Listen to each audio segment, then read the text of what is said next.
Hello, everybody, and welcome to the first episode of a little round table that I will be organizing semi regularly called State of Honor because, somehow we need to come up with a name that actually fits the game that we're talking about.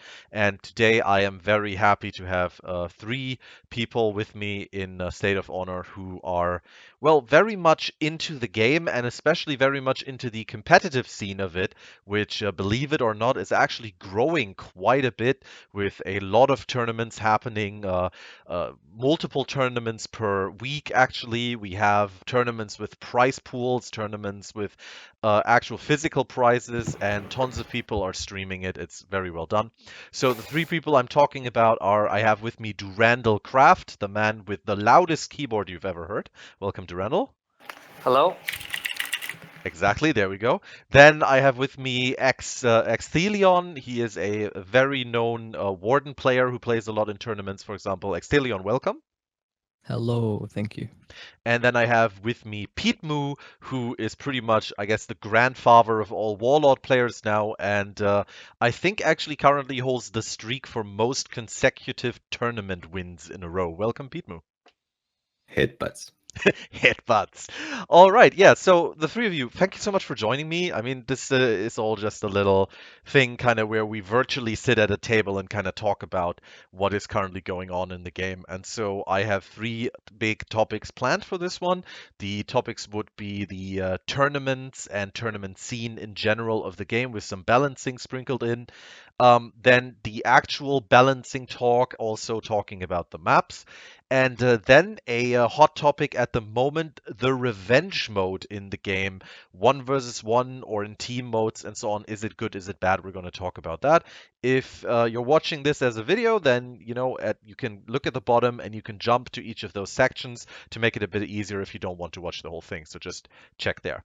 Apart from that, let's jump right into our first topic. So the tournament scene in For Honor. All three of you are players who have taken part in multiple tournaments. Like we already said, Petemoo has actually won, as far as I'm aware, multiple tournaments consecutively.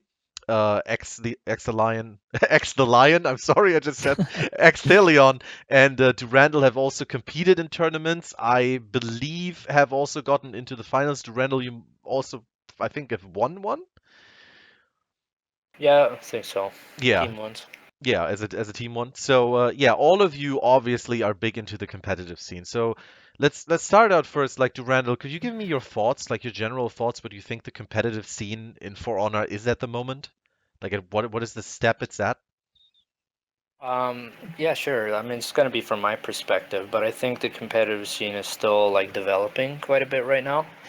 I think that a lot of the issues with the game, whether it's like balance or anything else you can go into, affect the competitive scene.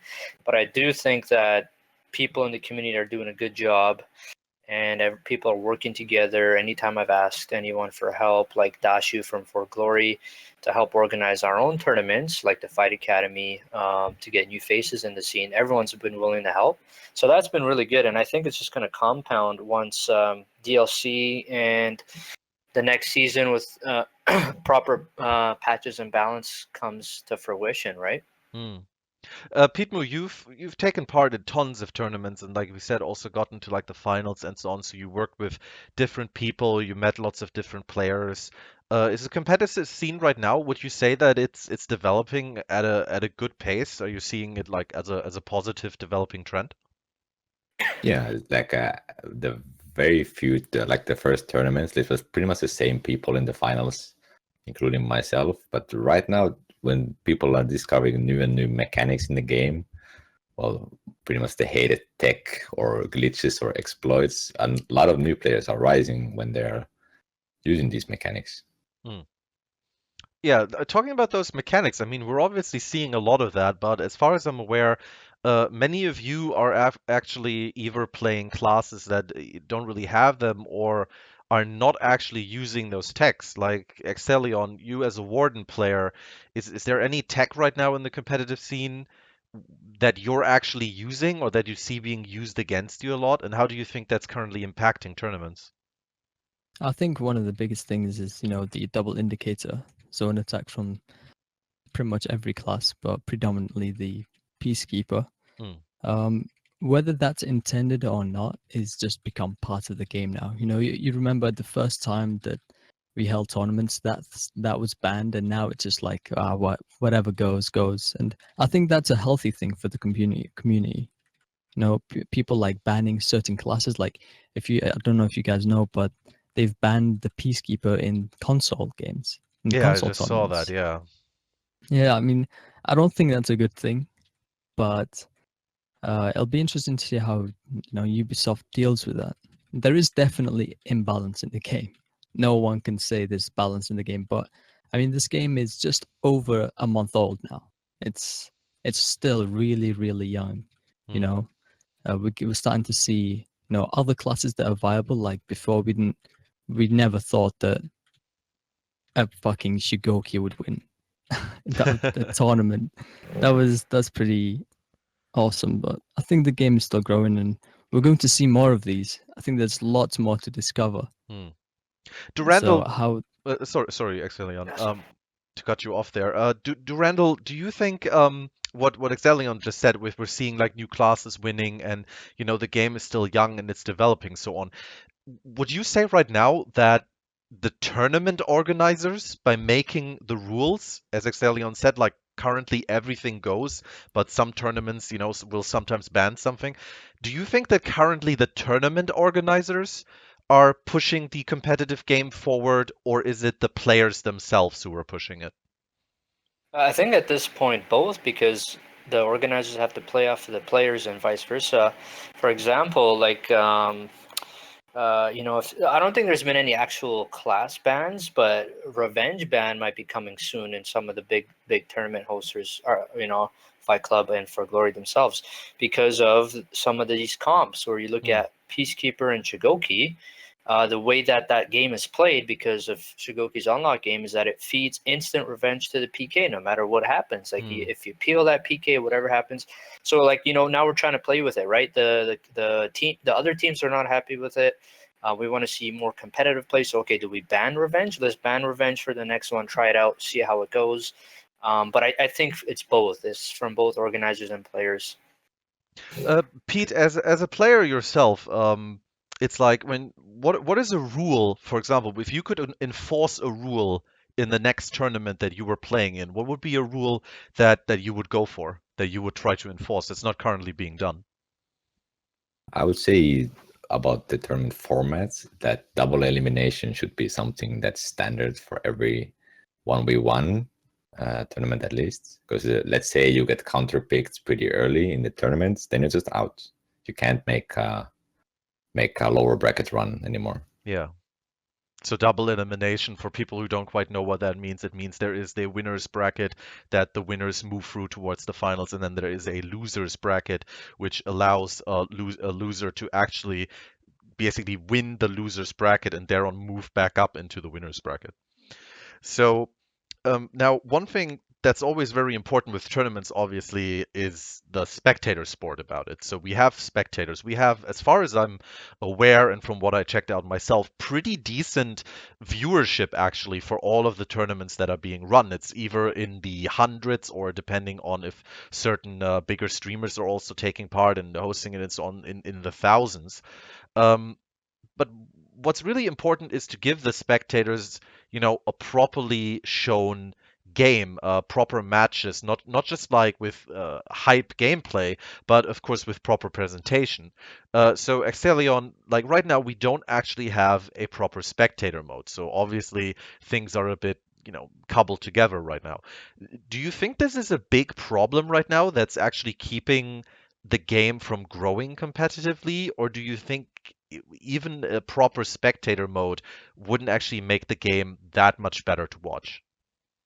I think it is actually stopping the game from growing, because I have heard from lots of other tournament organizers that they want to do more 2v2 tournaments, they want to do more 4v4 tournaments, but they just can't because it's just not going to work. I mean, we did have one where we did a 4v4 tournament way back in the beta, and basically what we had was people had to host multi-Twitch streams, and that's how I got started on stream, because there was no spectator mode, so you had to use your stream to spectate for the casters, and that's one of the ways I got started, because I opened the stream because of that.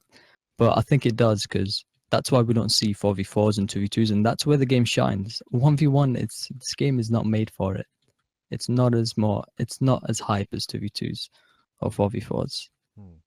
So Even as players, I mean, if you ask Petemoo and even me, we will say we enjoy 2v2s and 4v4s much, much more than 1v1s. which is interesting when you think about it, because the game is obviously very much a fighting game, although of course it's very own blend of it. But so the spectator mode themselves, I mean, right now it also kind of means that with the way that the community is using their own kind of made up spectator mode, it also means you can't actually play on, say, one versus one maps. So you actually have to play on the bigger maps that are not actually meant for that, meaning you have to play in certain areas with like made up borders and stuff like that. Pete, as someone who's played, a lot of these tournament games as well, how hard is that? Like, how bad is that? I mean, you're literally playing one versus one, for example, or even two versus two on maps that are not actually made for it. How much does that impact the current competitive game? Well, usually tournaments have figured out some pretty good areas in the 1v1 formats when it's been done in a 2v2 lobby, for example. But it's kind of missing that dynamic of when you're like swapping rounds. You win the first round, the second round is on a completely different setting, like how the tool maps are built out. So it's kind of missing one aspect of it, not having spectator mode at the moment. Durandal, would you say that what Pete just said, with it not actually changing where you fight, do you think that's actually a detriment to the game? Because I mean, in a duel map, like Pete says, you play like say 3 different rounds, and you play each of those rounds in a different area of the map, which are specifically built, but they might offer different environmental hazards, they might offer more or less space. Is that more exciting to watch, or is it actually less exciting because when you put it into a specific area of a map, it's more like a boxing ring? Like everyone knows what's present, and some people might argue it would be more competitive. Yeah, I think from the viewer perspective, my perspective, that having that change in maps per round is more exciting. Like you don't just rely on the same map over and over and over. That it's a new challenge every time. Both players have to adapt. It might be an advantage to one player and not to another, which kind of makes it more hype and more dynamic. Yeah.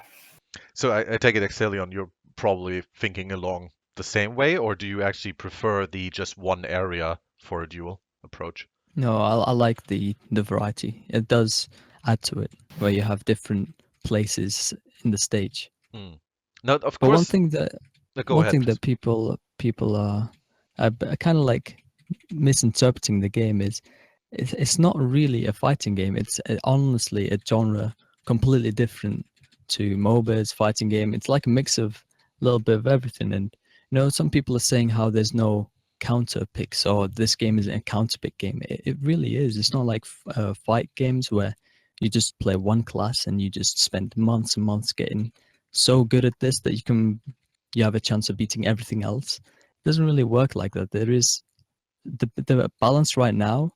Counter picks is a huge thing. It's huge. Well, let's talk about counterpicks then. I mean, obviously, it's always important as a spectator as well as a tournament organizer to have very hype games, right? Like you want to see hype games, you want to present hype games. As me, as someone who sometimes casts, I want to cast hype games because that's where the fun comes from. Now, the problem is, from what I gathered from when we talk privately, is that right now hype moments, especially in one versus one, which we're going to focus on right now, don't actually happen all that often. Because also of the balance, but maybe also because of counter picks, because some classes very much counter other classes. I'm just thinking about a game that a while before this recording where Pete actually played and completely destroyed a Conqueror player as Pete playing the Shugoki by basically using the same approach every time, which was strong and obviously was the way for him to win, but was not really very interesting to watch or to cast. So, Pete, like, I mean, not even talking about that specific one, but where could the game be going to create some more hype moments? I think like at the moment when you see somebody pick a Raider or Nobushi in a top 8 in a tournament, you're gonna get more excited because Yeah. you don't really want to see two conquerors bashing to each other for 9 rounds. I think like the game is in a state right now that people are starting to master their like one character, but are starting to experiment by getting a secondary main to deal with like worse matchups. So I think there's gonna be a bit more excitement when say it's a best of 3 in a tournament and you lose the first game and then you swap to a counter pick character. Hmm. Well, but that's also something, character swapping. Durandal, as a tournament organizer, are you in favor of allowing players to swap their characters? Or would you say, like, they pick a character at the start of the entire map and have to play that character through all maps? No, I definitely would favor them to change characters. Yeah. I take it that is probably the most widespread, although sometimes viewers will say, like, what, they can switch characters? I've never seen that. But regarding the counter picks, how, I mean, you don't know what your opponent picks beforehand. You can kind of just go by, I guess, experience or by what you know about the opponent, what they have been playing. So, are counter picks really that viable, Extheleon? I mean, if you don't know Yeah. what's coming, if you don't know what's If you coming, don't how do know, you yeah. counter pick? Like for example, when I go in tournament, I choose my main for my first round and see how I do with it. I mean, counter picks, you can beat your counter picked character. For example, a warden can beat a peacekeeper Mm, or a warlord. It's just extremely hard to do, depending on how good the peacekeeper is with the matchup knowledge against your warden.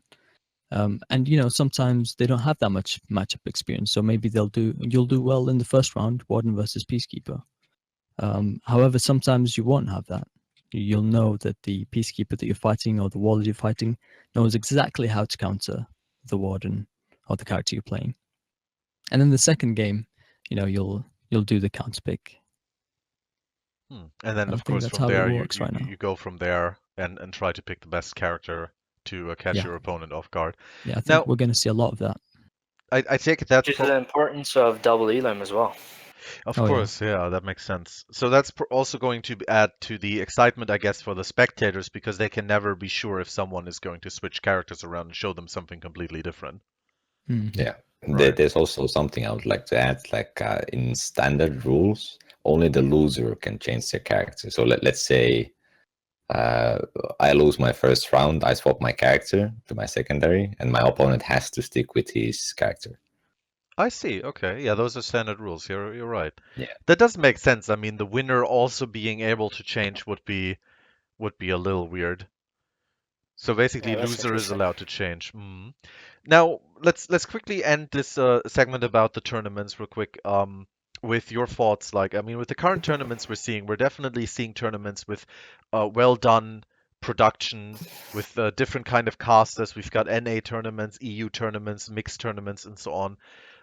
Let's go through each one of you, starting with Durandal. What do you think is like the number one thing you really want to see in a tournament being done now? Like, what do you think is like the one spark that is going to bring even more spectators to watch? Yeah, I think it's having like colorful shoutcasters and just like I honestly think it's just having a proper spectator mode, and that'll give the feel of it being intended to be viewed Hmm. that way and not like rigged up to what we have to do.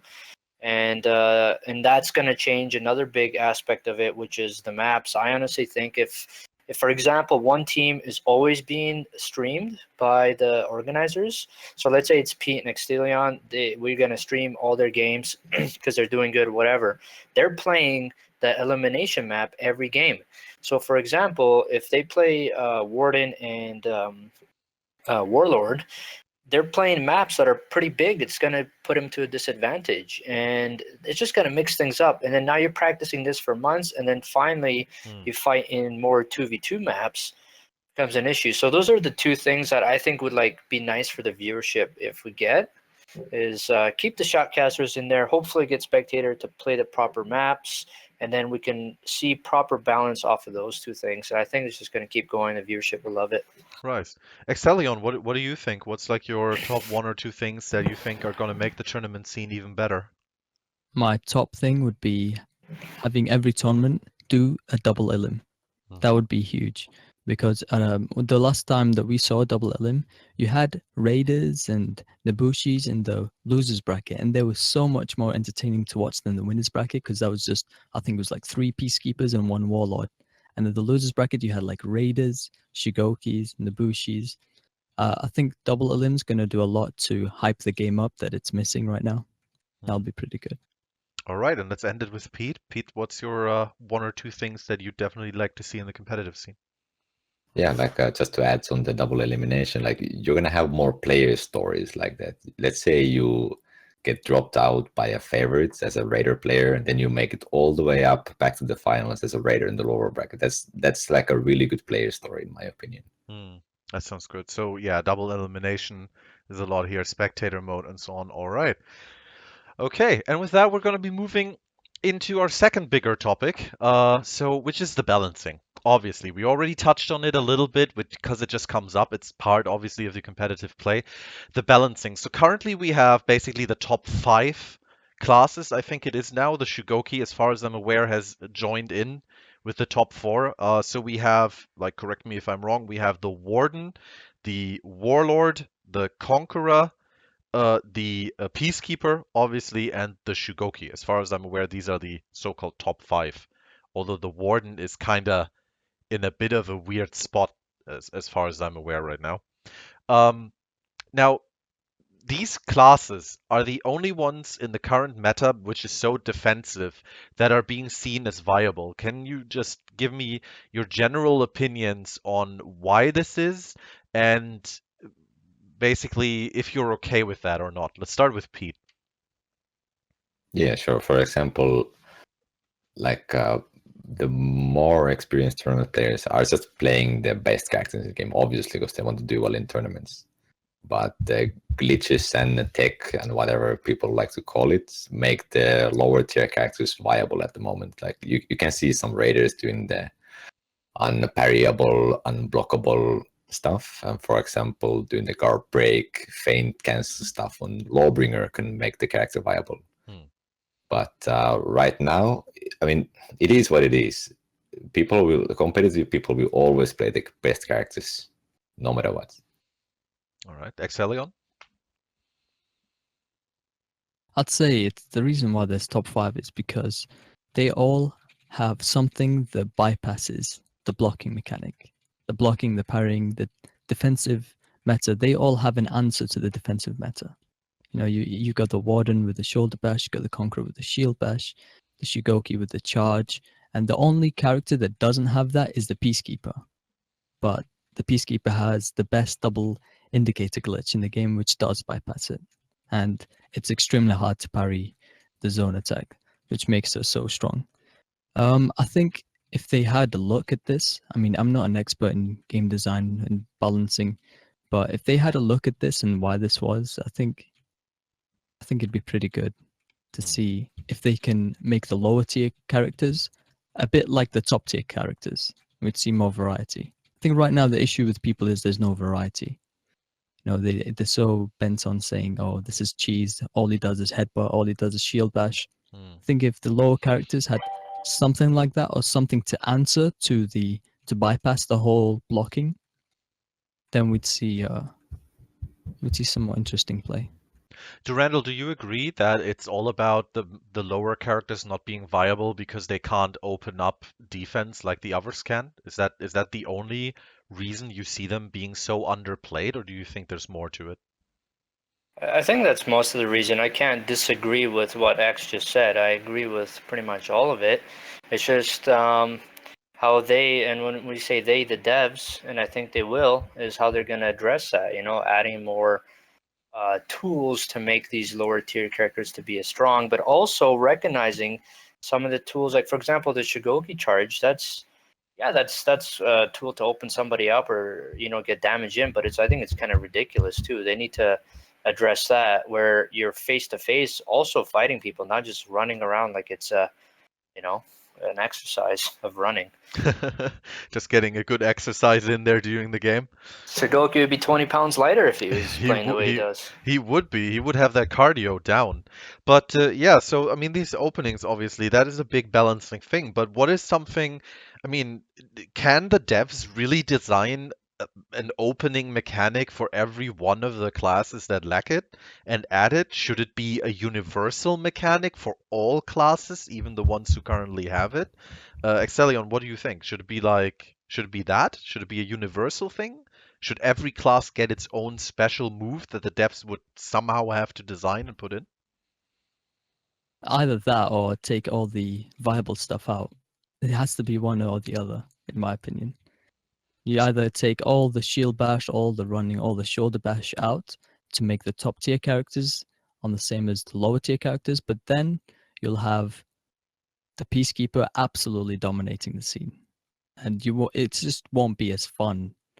Or you can have the other one and have the bottom characters ramped up. It doesn't have to be like a move like the shoulder bash or something, but something that can just open up defensive play. But you wouldn't want it to be universal, the same thing for every class. I wouldn't mind. I wouldn't really mind. Do you think that would work, Petemoo? Could we have like a universal opener for all classes while still keeping the current aggressive things like shoulder bash and so on in the game? Because obviously, I mean, removing like what are pretty much big moves of those classes would be, I think, a pretty big blow to the versatility of the game.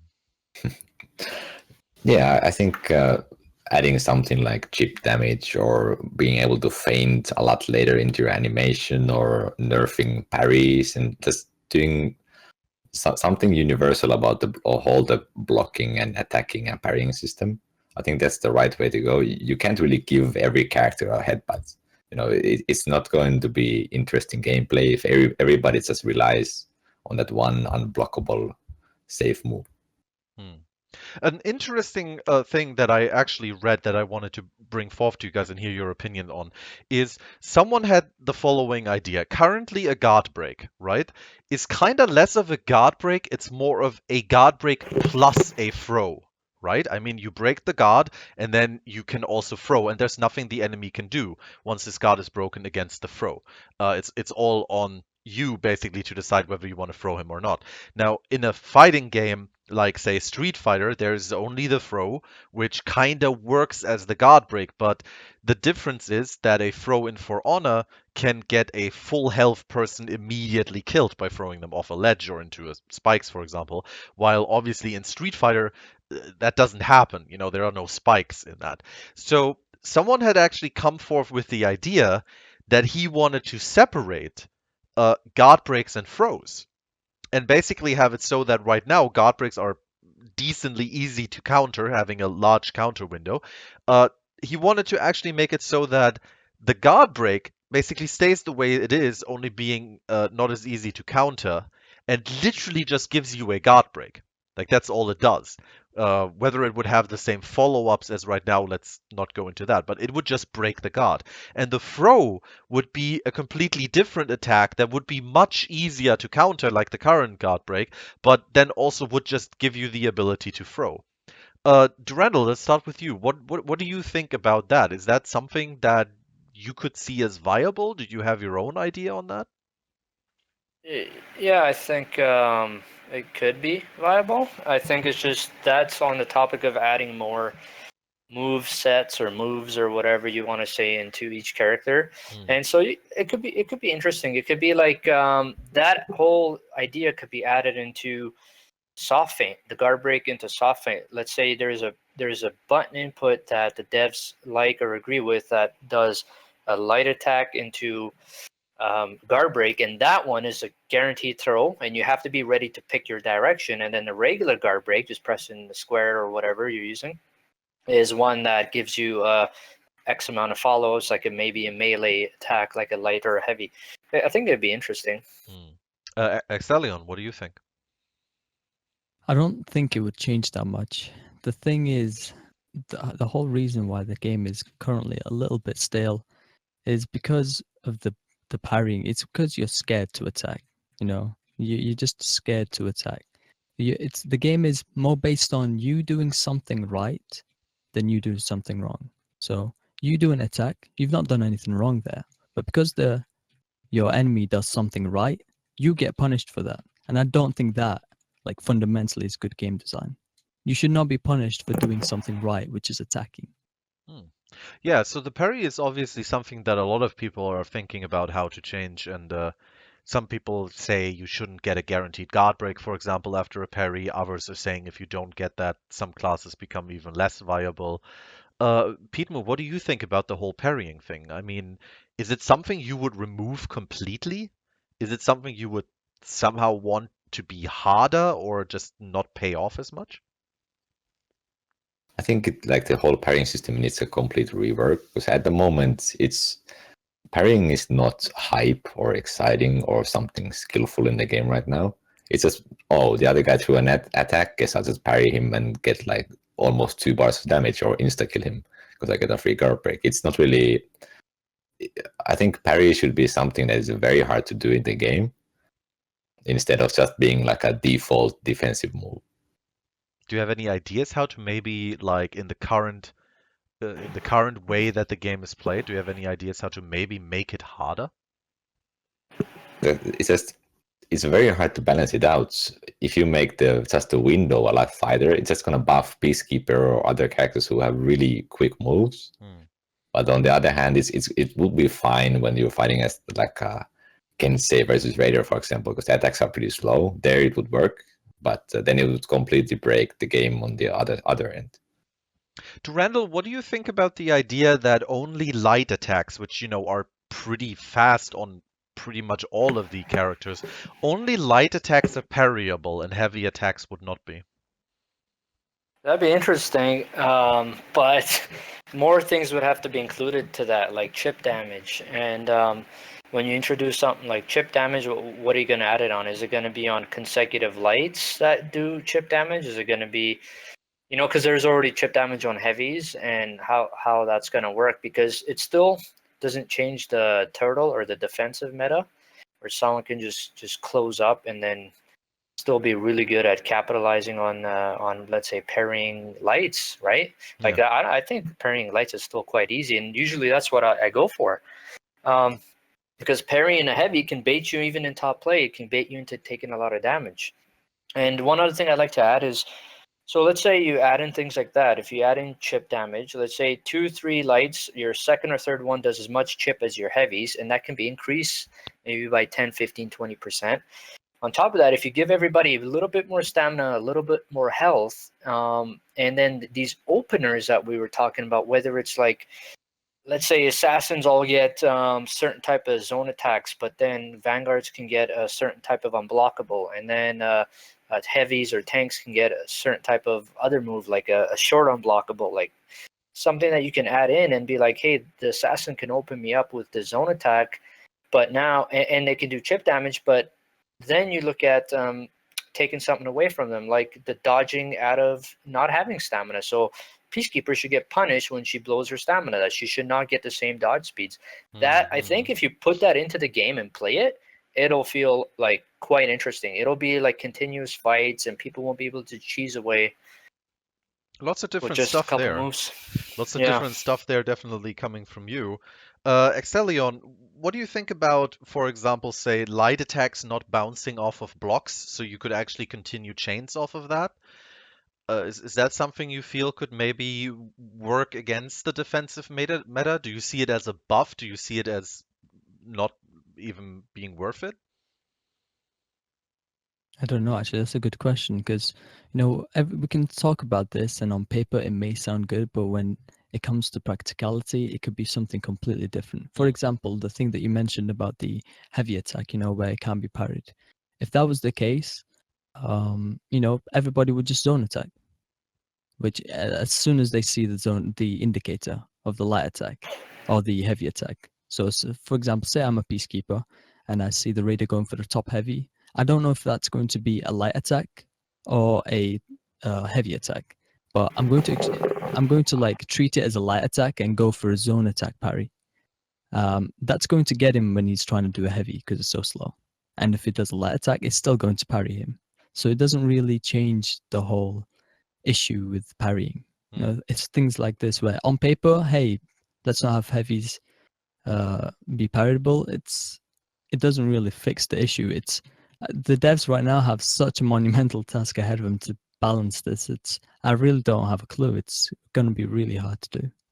I bet it's going to be hard to do. I mean, the community itself is in so many different camps about what balancing could be, what balancing should be. And then we haven't even talked about the maps at this point, because obviously the maps belong into the balancing as well. I mean, what are your thoughts on that? Like Durandal, I mean, as someone who has to choose maps for tournaments you organize, what thought process goes in there? What criteria do you choose maps on? Yeah, I have this conversation with Pete quite a bit. For example, Pete brought up a good point a few days ago, was when they did that tournament for Scott Jund where they played that open map. You know which one I'm talking about? The 4v4 map where we all met on the one side. That was a very open map, and a lot of the comps that not so mobile compositions were having quite a hard time with it. And it was true. It was very true. And I think it's just okay, so let's say we get spectator mode and now we're back into these brawl maps. Then now we're going to have to reassess. Is there too much ledge kills? Is there not enough? How do you balance that? Because it all matters and we're not even looking at that yet. So it's hard to say. I don't really like using elim maps to do these fights. But we have to, and it can be fun for the mobile characters like Shigoki PK, but that's about it right now. That's going to change though. That will change. Petemoo, Durandal just mentioned, like how many ledges are there, how many environmental kills are there. A lot of people in the community really don't like those environmental kills because they say it's like there's no skill involved, or you can immediately kill, an enemy who's at full health. How important is that to you about the maps that you play competitively on? Do you think there shouldn't be any environmental kills at all? Do you think there should be like maybe one possibility, like one very specific area that everyone knows about?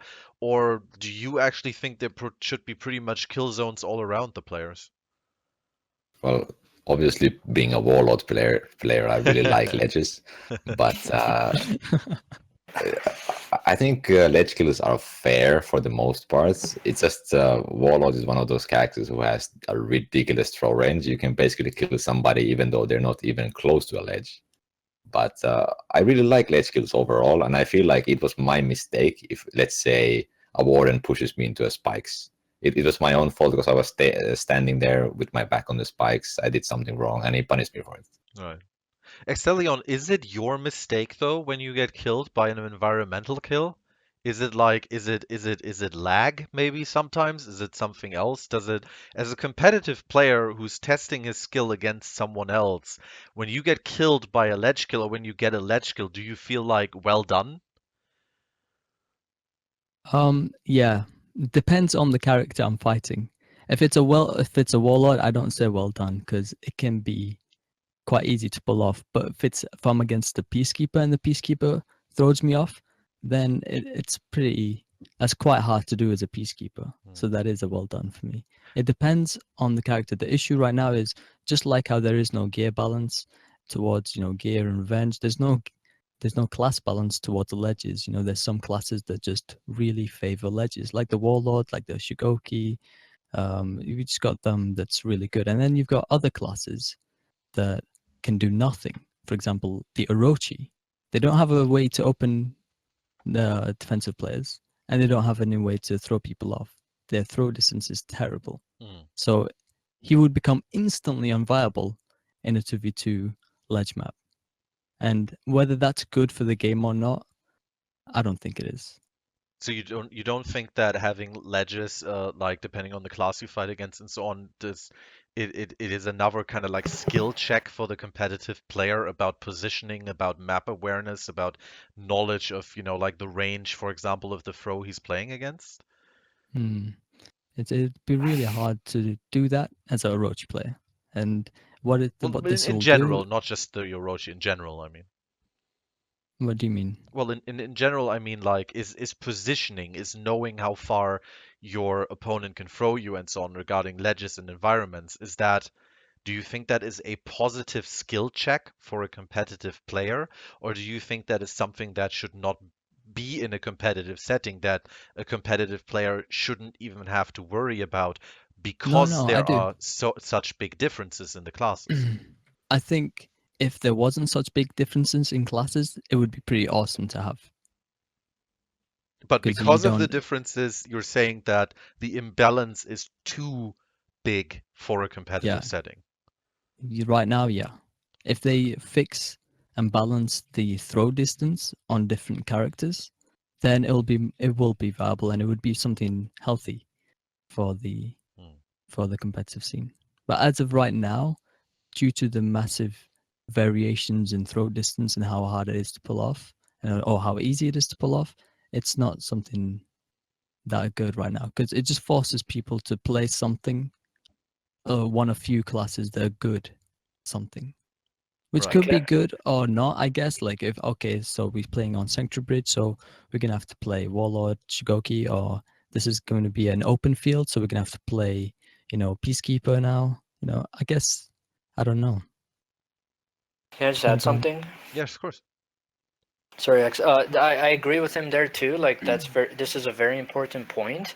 Is like some of the throw kills and throw abilities from certain classes should be fixed, but on top of that, they need to design maps that can't allow like people camping ledges. For example, me and Sword Speaker, we like compete. We're in top two of like these tournaments, right? 2v2, and we play random queue, and we come across two other of our friends, a Warlord and a Shigoki.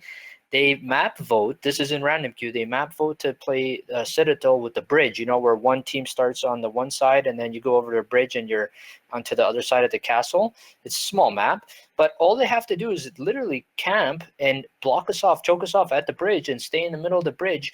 As a peacekeeper, I couldn't do anything. Even if I tried to do something, if I slipped up, the Shigoki would do a full run down that bridge and accidentally, or like it would hit me, it would hit confirm me, and I would get thrown off. And so now think about the tournament timers in a tournament. What if they just sat there and camped that map, camped that bridge? Are we going to have to introduce new rules like, oh, you got to start moving and all that? And it just becomes a mess. So map design is important. I think having, let's say if you have a good map like Sanctuary Bridge, I love that map. I don't even think that should be changed.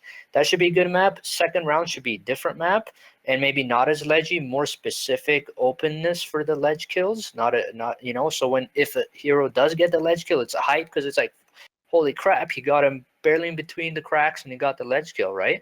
And that'll make it quite interesting, quite fair. Hmm, nice. So maps definitely play a huge role in the balancing of the game and the balancing of the classes as well. I kind of hear like from the two of you, from X and from Durandal, I kind of hear pretty much you guys almost asking for a universal throw distance on classes here. We're saying that it should be balanced with some of them, some of the classes being able to throw super far while others can't. Uh, let's say they introduce that. Petemoo, would you be for a universal throw distance of all classes? I don't think a universal throw distance, but at least balance them out a little bit. Like the difference between a Warlord and a Orochi is ridiculous. Like I think pretty much everyone else is fair than the Warlord right now, and Orochi being a bit too weak. But everyone else is pretty fine. Including the raider who can only do his run forward when he catches you. Yeah, exactly. Right, okay.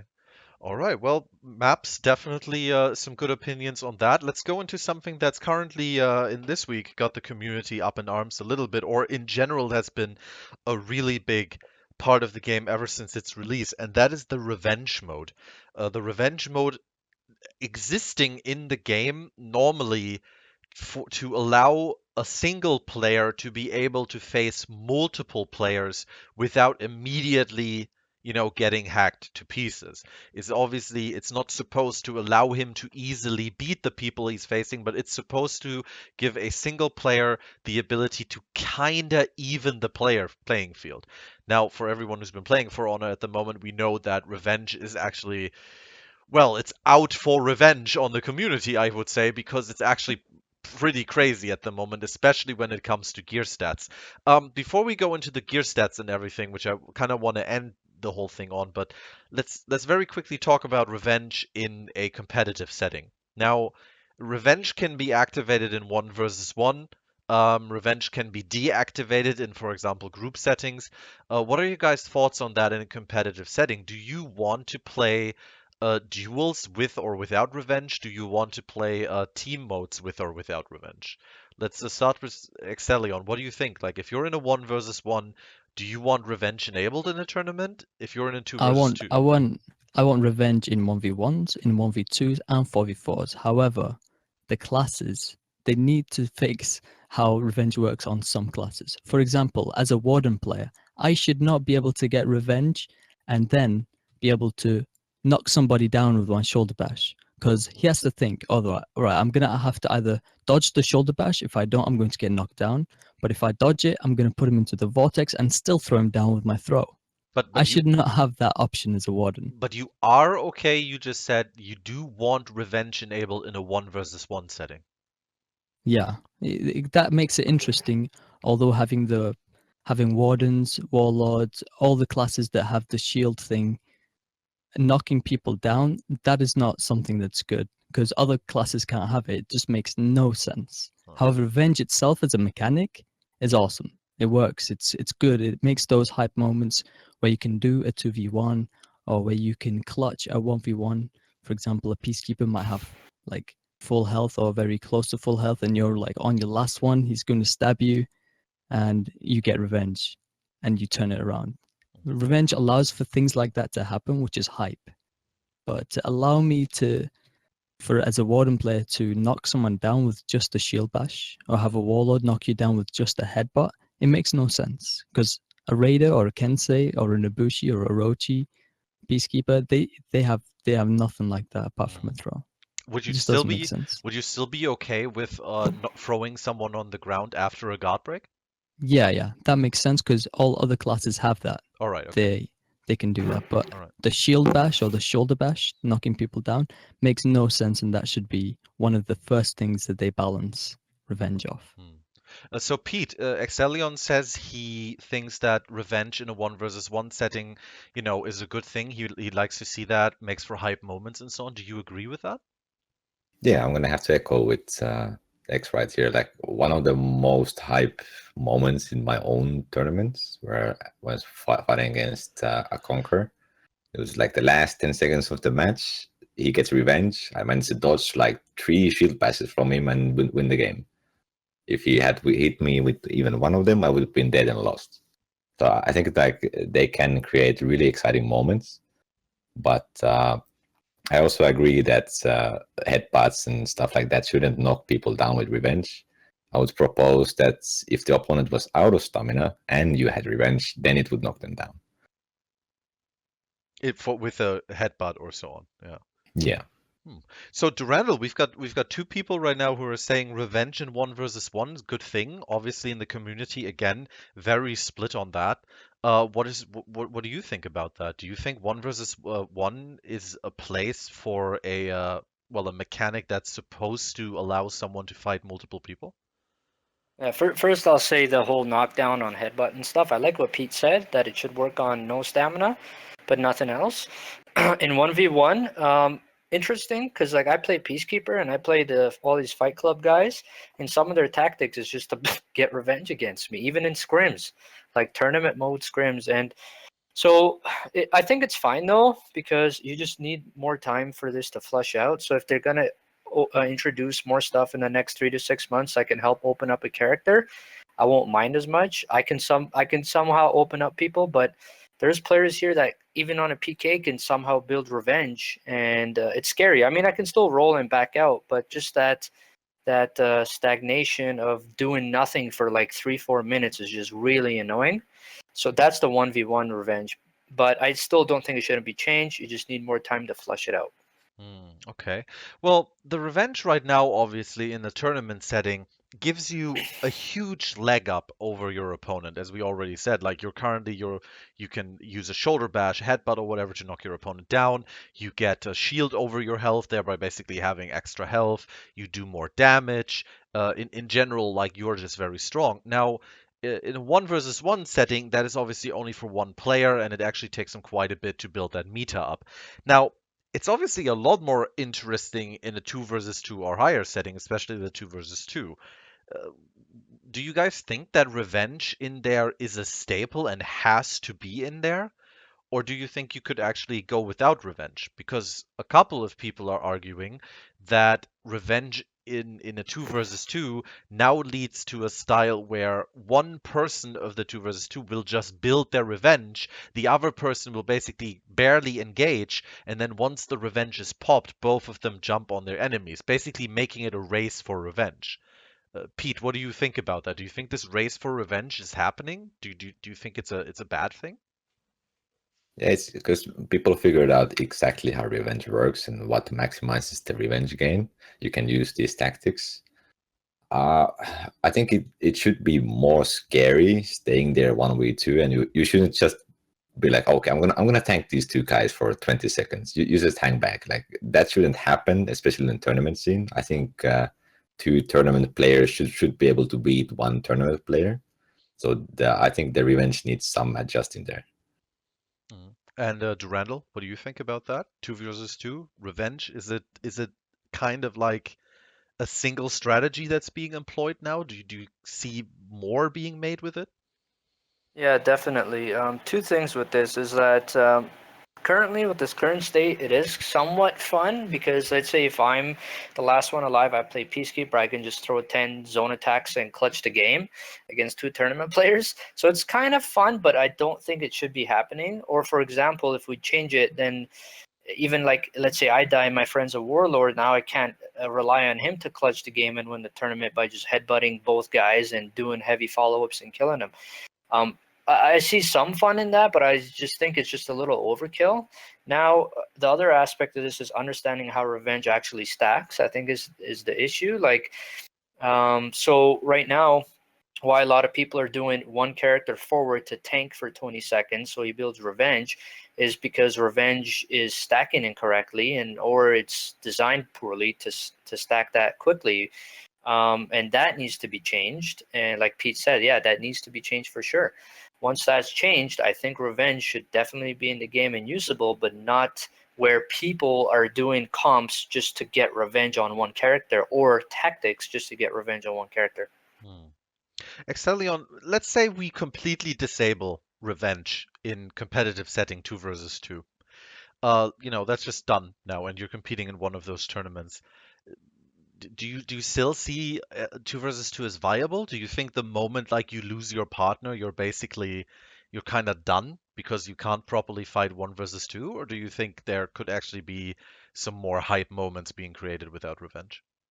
I think it will be what you just said. It will be where once someone is dead, that's it. Two tournament players against one tournament player. It's not easy without revenge at all. However, I've got my train of thought. I was going to say something. 2 tournament players versus 1. It's very hard without revenge, however. Yeah, that's what I was going to say. I was going to say if you don't have revenge, what people are going to do, they're going to base a comp off burst damage, where they can just focus one person down as fast as they can. How that'll turn out for the game, I don't know. Will that be fun?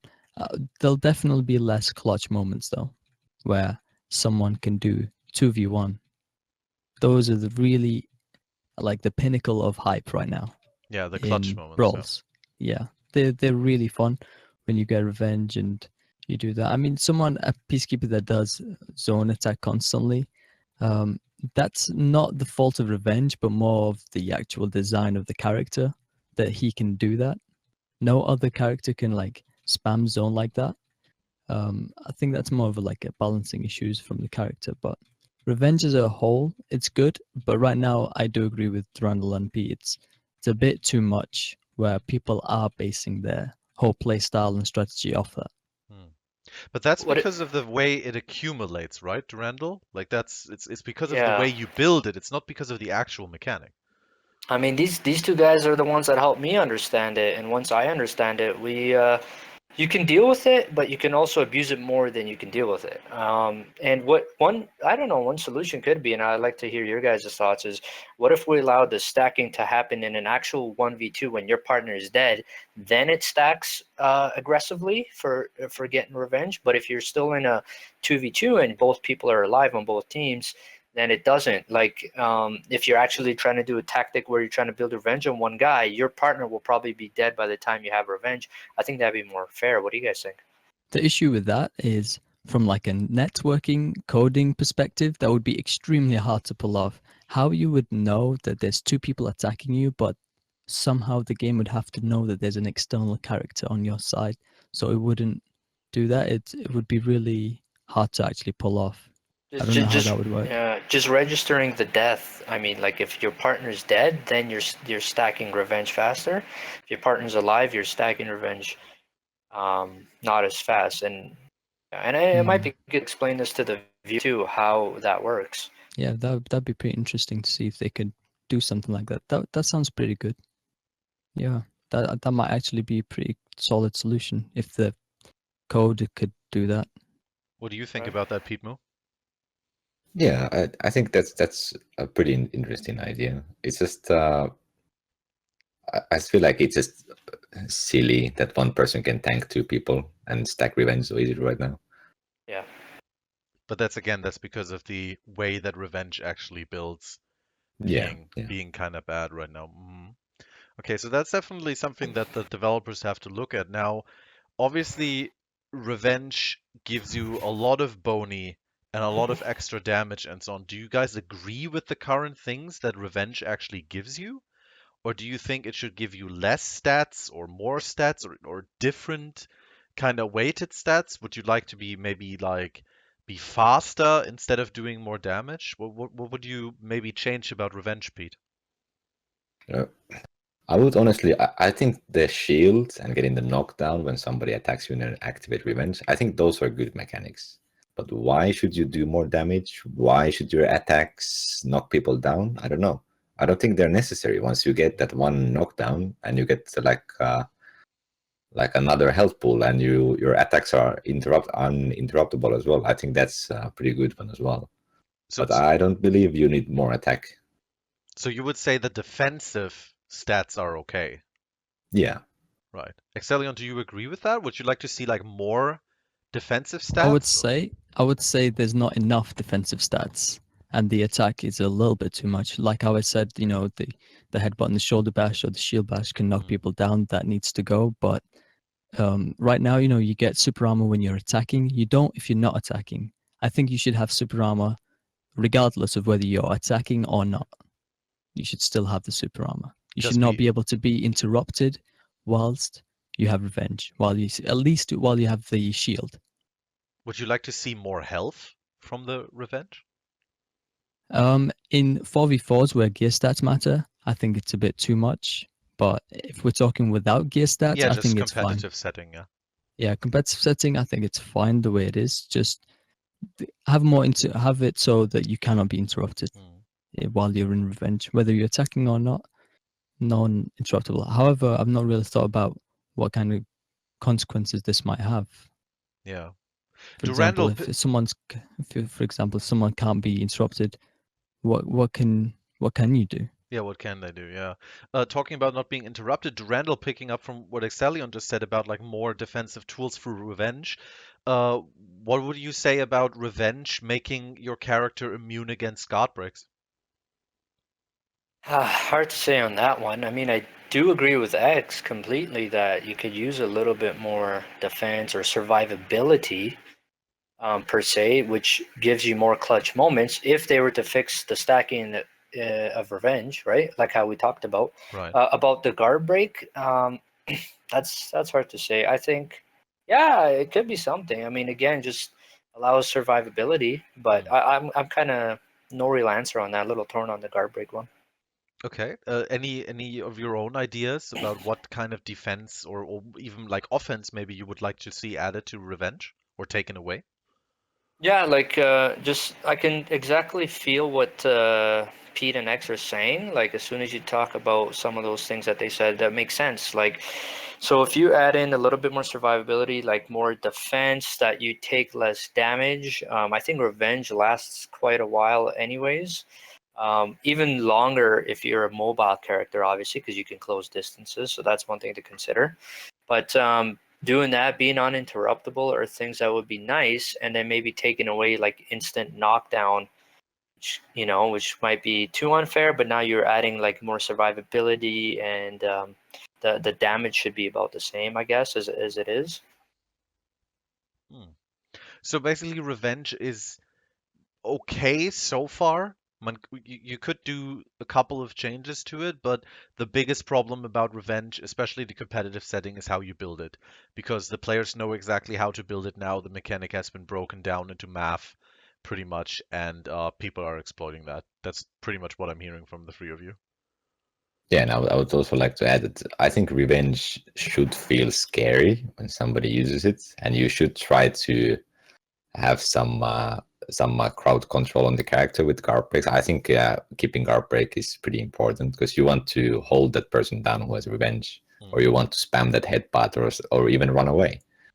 Because but it's a bit overboard right now with the attack buff and the knockdowns. All right. Well, with that, I would say we've actually talked for an hour now, so we're going to bring this State of Honor to an end for now. We went through our three big topics. So thank you, everybody, for joining me here. Thank you to Randall, Extheleon, Petemoo, so much for your time here. I think this was really great hearing you guys just talk about your ideas, throwing a couple of things that are currently happening in the game and especially in the competitive scene. So thank you three so much for joining me. Yeah, obviously, of course, out there, thank you guys for watching or rather listening to us talking about this. I will be trying to continue this State for Honor podcast in the future, not always with the exact same three, although it would be great to have you guys back as often as we can because it's always fun. So, yeah, if you want to see more of this, stay tuned. It'll happen. Maybe if the Ubisoft official stream doesn't air a couple more times, maybe we'll become the new official one. I don't know. Yeah, and let us know what your thoughts are. Yeah, You absolutely. guys are the Please, viewers. yeah, please write in the comments of wherever you're seeing this, if either the video or maybe a thread somewhere where it may be posted, do write on it. I hope you had a good hour listening to us kind of like talk about the state of the For Honor game. And yeah, again, thanks to Durandal Craft, thanks to Extheleon, and thanks to Petemoo for joining me. My name is Klyka. Have a good one. Bye bye.